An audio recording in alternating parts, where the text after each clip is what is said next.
کہ بہت سی جنگیں رمضان کے مہینے میں ہوئی، صحابہ کرام نے اس لیے روزہ رکھا کیونکہ رمضان کا مہینہ تھا، روزہ فرض تھا، وہ فرض روزہ بھی رکھتے تھے اور جہاد بھی کرتے تھے، وہ ایک الگ مسئلہ ہے۔ لیکن جب رمضان کا مہینہ نہ ہو تو ایسی صورت میں آپ کسی قوم کے لیے دعا کرنا چاہیں تو اس کے لیے اسپیشل روزہ رکھنا یہ جائز نہیں ہے۔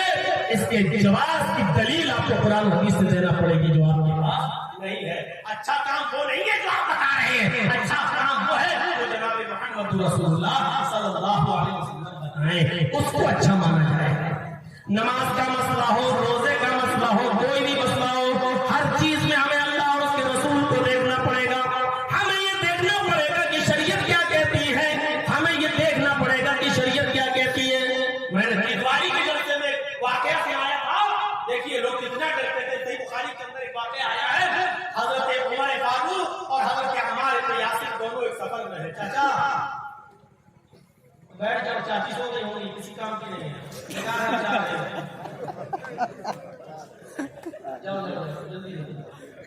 سامنے سے تو حضرت عمار بھی ایک سفر میں ہے، حضرت عمر فاروق بھی ایک سفر میں ہے، اور دونوں کا گزر بخاری کی بات، دونوں کا گزر ایک جنگل سے ہو رہا ہے۔ سفر جنگل سے گزرے، صحرا سے گزرے، دونوں نے سوچا کہ صبح سفر کریں گے، ابھی سو جائیے۔ انہوں نے اپنی اپنی چادریں بچھائی اور دونوں سو گئے۔ اب سنیے گا، اصل واقعہ سنانا چاہتا ہوں، اس واقعے سے میں آپ کو جوڑ رہا ہوں۔ دیکھیے صحابہ کرام شریعت کے معاملے میں کتنے محتاط تھے، کوئی کام کرے یا نہ کرے اس معاملے میں کتنے محتاط تھے۔ آج تو چھت سے مفتی فتویٰ دے دیتا ہے کہ روزہ رکھو اور دعا کرو۔ یہ پڑھے لکھے مفتی نہیں ہوتے، یہ مفت میں ڈگری ملنے والے مفتی ہوتے ہیں، جن کو بیٹھے بٹھائے ڈگری مل گئی۔ یہ بیچارے وہ مفتی ہیں جن کو مفت میں ڈگری ملی ہوئی ہے، جن سے دلیل مانگو تو کہتے ہیں برا ارے اچھا ہی کام تو ہے، یہ کام تو اچھا ہی تو ہے، برا کام تھوڑی ہے یہ۔ حضرت عمر فاروق بھی سفر میں، حضرت عمار بھی سفر میں، دونوں صحرا سے گزر رہے ہیں، صحرا پہ سو جاتے ہیں۔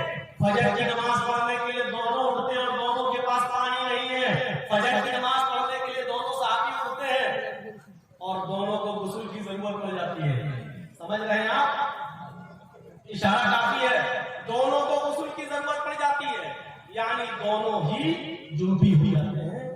انسان ہے، فطرت ہے، دونوں کو احتلام ہو جاتا ہے، دونوں کو غسل کی ضرورت پڑ جاتی ہے۔ اب دیکھتے غسل کے لیے پانی نہیں ہے، غسل کے لیے پانی نہیں ہے۔ حضرت عمار کہتے ہیں اے عمر مجھے غسل کی ضرورت ہے۔ حضرت عمر کہتے ہیں عمار مجھے بھی غسل کی ضرورت پڑ گئی ہے، پانی دونوں کے پاس نہیں ہے۔ حضرت عمار کہتے ہیں چنتا نہ کرو، اگر پانی نہیں ہے تو ہمارے پاس نبی اکرم صلی اللہ علیہ وسلم کی حدیث ہے۔ اب سنیے طریقہ دیکھیے، حضرت عمار کہتے ہیں میرے پاس نبی کا طریقہ ہے۔ اللہ کے نبی صلی اللہ علیہ وسلم نے فرمایا کہ جب پانی نہ ملے تو پاک مٹی سے تیمم کر لیا کرو۔ حضرت عمر کہتے ہیں اے عمار یہ حدیث تو میں نے بھی سنی، نبی کا یہ فرمان میں نے بھی سنا، جب اللہ کے نبی نے یہ بات کہی تھی اس وقت میں بھی اس مجلس میں موجود تھا، لیکن بات وضو کی تھی، غسل کی نہیں۔ یعنی اللہ کے نبی یہ فرما رہے تھے جب وضو کے لیے پانی تمہیں نہ ملے، جب وضو کے لیے پانی تم نہ پاؤ تو تم پاک مٹی سے تیمم کر لیا کرو۔ ہمیں غسل کی ضرورت ہے، وضو کی نہیں۔ اگر وضو کے لیے پانی نہ ملے تب اللہ کے نبی نے کہا کہ پاک مٹی سے تیمم کرو۔ ہمیں پانی کو ہمارے لیے ہمیں وضو کی ضرورت نہیں ہے، ہمیں تو غسل کی ضرورت ہے۔ حضرت عباس کہتے ہیں وضو کے تیمم سے غسل کا تیمم بڑا کر لیجیے۔ قیاس دیکھیے، عقل دیکھیے۔ انہوں نے کہا کہ وضو کا تیمم چھوٹا ہوتا ہے، غسل کا تیمم بڑا کرو۔ اور غسل کا تیمم کیا ہے سنیے، آپ اپنے دونوں ہاتھ پاک مٹی پر مارے، جب وضو بنانا، وضو کے پانی نہ ملے تو تیمم کیسے ہوگا؟ ایسے دونوں ہاتھ زمین پہ مارے اور دونوں کو تھوک لیجیے، ہو گیا؟ اس کو چہرے پہ پھیر لیجیے، ہو گیا؟ اب دائیں ہاتھ کی پشت کو بائیں ہاتھ کی پشت پر یہاں سے ایسے کر لیجیے، اور بائیں ہاتھ کے ہتھیلی کو دائیں ہاتھ کی پشت پر ایسے کر لیجیے۔ یہ آپ آپ کا تیمم ہو گیا.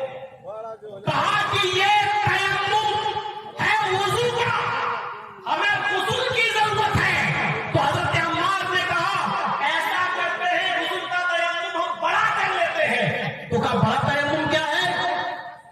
تو حدیث کے الفاظ بخاری کے تمرغت کما تمرغ الدابہ, حضرت عمار مٹی پر ایسا لوٹے جیسے 4 پیر والا جانور چوپایا لوٹتا ہے مٹی پر, یعنی پورے جسم پر انہوں نے مٹی ملی. حضرت عمر سے کہا یہ غسل کا تیمم ہو گیا, یعنی پورے جسم پر میں نے مٹی لگا دی اور انہوں نے نماز پڑھ لی. حضرت عمر نے کہا میں یہ نہیں کروں گا, کیونکہ اللہ کے رسول کو میں نے کبھی یہ کرتے ہوئے نہیں دیکھا. دیکھیں حضرت عمار نے بھی اپنی عقل دوڑائی, بات تو صحیح ہے, وضو کا تیمم چھوٹا ہوتا تو غسل کا بڑا, تو انہوں نے اپنی عقل کے حساب سے بڑا کر لیا. لیکن حضرت عمر نے کہا نہیں, ہمیں نبی اکرم سے اس بات کا کوئی ثبوت نہیں ملا کہ غسل کے لیے ہمیں پورے جسم کو زمین پر مٹی پر لوٹانا ہے, اس لیے ہم تو پانی کا انتظار کریں گے. پانی صبح تک نہیں ملا, شہر سے باہر نکل گئے, شہر جنگل سے باہر نکلے تو شہر میں پانی مل گیا, اور جب شہر میں پانی ملا تو حضرت عمر جلدی سے غسل کرتے ہیں اور نماز پڑھتے ہیں, ان کی نماز قضا ہو گئی. اب فیصلہ کون کرے گا کہ حضرت عمار نے صحیح کیا یا حضرت عمر نے صحیح کیا؟ اس بات کا فیصلہ کیسے ہوگا؟ حضرت عمار سوچ رہے تھے میں نے بالکل صحیح کیا, حضرت عمر سوچ رہے تھے کہ میں نے بالکل صحیح کیا. جب سفر دونوں کا ختم ہو گیا اور جب یہ بات اللہ کے نبی کے سامنے آئی, دونوں نے اپنا اپنا قصہ اللہ کے نبی کے سامنے رکھا. آپ سپریم کورٹ سے فیصلہ, اب نہ یہاں مولوی جرجس کی چلے گی, نہ مولانا کلام کی چلے گی, نہ ہمارے استاد محترم مولانا مشتاق کریمی صاحب کی چلے گی, نہ توحید صاحب کی چلے گی, کسی کی نہیں. سپریم کورٹ کیا ہے؟ محمد رسول اللہ صلی اللہ علیہ وسلم کی عدالت.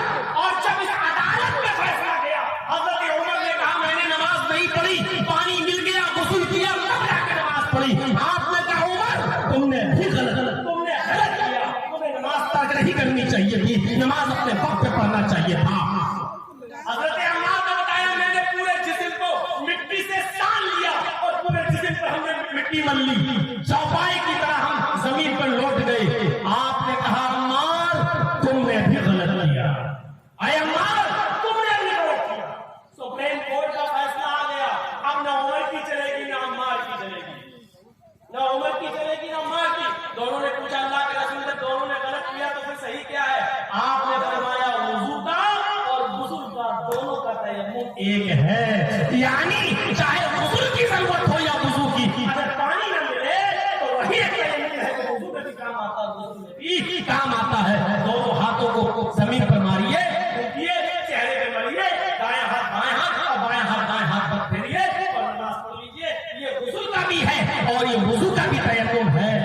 پیارے بھائیوں, میں کہنا یہ چاہتا ہوں لقد کان لکم فی رسول اللہ اسوۃ حسنہ, تمہارے لیے جناب محمد رسول اللہ صلی اللہ علیہ وسلم کی زندگی میں بہترین آئیڈیل ہے, بہترین نمونہ ہے. اب رسول اللہ صلی اللہ علیہ وسلم کی زندگی ہمارے آپ کے لیے نمونہ ہے. نماز کیسے پڑھے جیسے محمد رسول اللہ نے پڑھ کے بتائی, رکوع کیسے کرے جیسے نبی نے بتایا, سجدہ کیسے کرے جیسے نبی نے بتایا, نماز میں کیا پڑھے وہ جو نبی اکرم نے بتایا. میرے بھائیوں نماز کیسے پڑھے, یہی تو مطلب ہے لا الہ الا اللہ کا, اور یہی تو مطلب ہے محمد رسول اللہ کا. ابھی تک سمجھ میں نہیں آیا؟ لا الہ الا اللہ کا مطلب اللہ کے علاوہ عبادت کسی کی نہیں, عبادت کس کی ہوگی؟ اللہ کی. اور محمد رسول اللہ کا مطلب, محمد رسول اللہ کا مطلب رسول کون؟ اللہ. محمد رسول کا مطلب جانتے ہو؟ عبادت کس کی ہوگی؟ اللہ کی. عبادت کیسے ہوگی؟ جیسے رسول اللہ بتائے, ما اتاکم الرسول فخذوہ وما نہاکم عنہ فانتہوا, جو تمہیں رسول نے وہ لے لو اور جن چیزوں سے رسول تمہیں روکے رک جاؤ. اس لیے ان تمام مفتیان کرام سے گزارش ہے یہ عبادت کے معاملے میں اپنی طرف سے کوئی فتویٰ مت دیجیے جو ثابت نہ ہو سکے. اور اسی لیے لکھنؤ کی سرزمین پر ہم نے اس کی مخالفت کی اور برجستہ ایک جمعے میں نے ڈنکے کی چوٹ پر اعلان کیا کہ سارے ہندوستان کے مسلمان روزہ رکھ لیں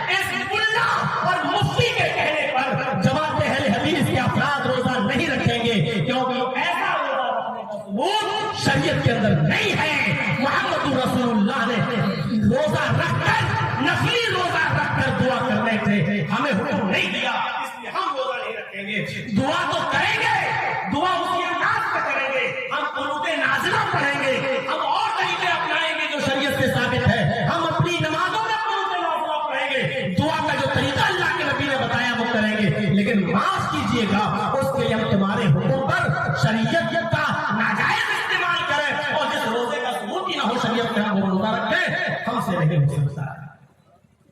میرے بھائیوں, ہم تو رمضان کی 15ویں, ہم تو شعبان کی 15ویں تاریخ کا روزہ نہیں رکھتے اس لیے کہ اس روزے کا ثبوت نہیں ہے. جب ہم شعبان کی 15ویں تاریخ کو قبرستان نہیں جاتے ہیں اس لیے کہ وہاں جانے کی ساری روایتیں موضوع اور من گھڑت اور ضعیف ہیں. جب ہم نے ان کو نہیں مانا تو اس مفتی کے کہنے پر ہم کیسے روزہ رکھ لیں, اور کیسے اس دن روزہ رکھ کر ہم دعائیں کریں. دعا کرنا ثابت ہے حدیث سے, لیکن دعا کا طریقہ بھی ہمیں بتایا تو جناب محمد رسول اللہ صلی اللہ علیہ وسلم نے بتایا. اب ہاتھ بھی وہاں اٹھائے جائیں گے جہاں نبی اکرم نے ہاتھ اٹھائے, اور جہاں نبی اکرم نے ہاتھ نہیں اٹھایا وہاں ہم بھی ہاتھ نہیں اٹھائیں گے. اب لوگ کہیں کہ بھائی ہاتھ اٹھانے میں حرج کیا ہے, تو کیا تم لیٹرین میں جاتے ہو ہاتھ اٹھاتے ہو؟ اللہ کے نبی نے فرمایا لیٹرین میں جاؤ تو دعا پڑھو اللہم انی اعوذ بک من الخبث والخبائث. اب تم کیا لیٹرین میں جا کر ہاتھ اٹھا کر کہو گے اللہم انی اعوذ بک من الخبث والخبائث؟ جب یہاں اللہ کے نبی نے ہاتھ نہیں اٹھایا تو ہم بھی ہاتھ نہیں اٹھائیں گے. جب لیٹرین سے نکلو تو اللہ کے نبی نے فرمایا پڑھو غفرانک, تو کیا ہاتھ اٹھا کے کہیں گے غفرانک؟ نہیں, یہاں نبی اکرم نے ہمیں ہاتھ اٹھانے کا حکم نہیں دیا, ہم نہیں اٹھائیں گے. اللہ کے نبی نے کہا کھانا کھانے بیٹھو تو دعا پڑھو بسم اللہ.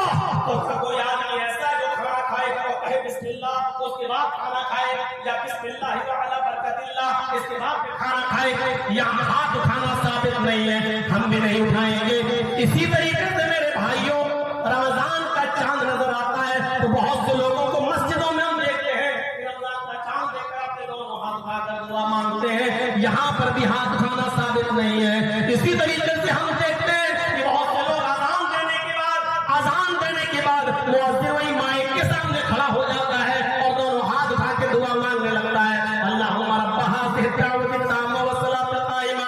یہ بھی ثابت نہیں ہے. اللہ کے نبی صلی اللہ علیہ وسلم نے کہیں نہیں فرمایا اذان کے بعد دعا پڑھو تو ہاتھ اٹھا کر دعا پڑھو. اگر یہاں تم کہتے ہیں حرج کیا ہے تو میرا سوال وہی ہے کہ کھانا کھاتے وقت بسم اللہ پڑھتے ہوئے ہاتھ اٹھانے میں حرج کیا ہے؟ لیٹرین میں جاتے وقت اللہم انی اعوذ بک من الخبث پڑھنے میں پھر دونوں ہاتھ اٹھانے میں حرج کیا ہے؟ اگر یہاں حرج نہیں ہے تو وہاں حرج کیوں ہے؟ میرے بھائیوں, یہ کیا بات تمہارے مطلب کی ہے تو ہاں ہاتھ اٹھائیں گے, تمہارے مطلب کی نہیں تو وہاں نہیں اٹھائیں گے. اب کتنا بڑا بیوقوف آدمی ہوگا وہ جو اپنی بیوی سے ہم استری کرنے کے لیے جائے اور وہاں ہاتھ اٹھا کر دعا پڑھے اللہم جنبنا الشیطان وجنب الشیطان ما رزقتنا, اور پھر اپنی بیوی کے ساتھ ہم استری کریں. یہ دعا بتائی ہے اللہ کے رسول نے اپنی بیوی کے قریب جانے کی کہ جب بیوی کے قریب جاؤ تو یہ دعا پڑھو. تو جب آپ ہاتھ اٹھا کر دعا مانگو گے نہیں, اس لیے کہ اللہ کے نبی نے ہاتھ اٹھانے کا ثبوت نبی اکرم سے نہیں ہے تو ہمیں بھی نہیں اٹھانا ہے. جہاں ہاتھ اٹھایا ہے وہاں ہاتھ اٹھائیں گے, جیسے قنوت نازلہ وغیرہ میں جب کسی قوم کو بددعا دینی ہوئی تو آپ نے ہاتھ اٹھایا, ہم بھی اٹھائیں گے. اور جہاں ہاتھ اٹھانے کا حکم نہیں ہے وہاں ہم بھی نہیں اٹھائیں گے.